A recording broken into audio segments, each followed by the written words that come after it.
നമ്മൾ 2 നേരം പല്ല് ബ്രഷ് ചെയ്യാറുണ്ടാവും. എന്നാലും ഇടയ്ക്ക് നമുക്ക് വായുന്നൊരു ചെറിയ സ്മെല്ലോ അല്ലെങ്കിൽ എന്തോ ഒരു ഹൈജീൻ കുറവ് പോലെ നമുക്ക് തോന്നാം. ഇതിന് നമ്മൾ അറിഞ്ഞിരിക്കേണ്ട ഒരു ഇമ്പോർട്ടൻറ്റ് ടെക്നിക്കാണ് പല്ലിൻ്റെ ഇടയ്ക്ക് ക്ലീൻ ചെയ്യുക, അല്ലെങ്കിൽ ഡെന്റൽ ഫ്ലോസിങ്.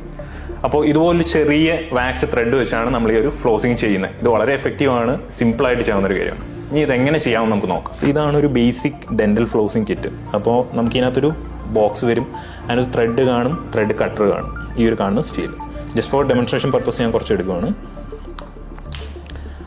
എന്നിട്ട് നമ്മൾ മിഡിൽ ഫിംഗറിൽ ആവശ്യമുള്ളത് ടൈ ചെയ്യുക, 2 മിഡിൽ ഫിംഗറിലും. എന്നിട്ട് യൂസ് ചെയ്യാനുള്ളത് നമ്മുടെ ഫസ്റ്റ് ഫിംഗറിൽ എടുക്കുക. 2 പല്ലിൻ്റെ ഇടയ്ക്കുള്ള സ്പേസിൽ ജസ്റ്റ് സ്വേ ചെയ്ത് ജെന്റിലായിട്ട് ഇൻസേർട്ട് ചെയ്യുക.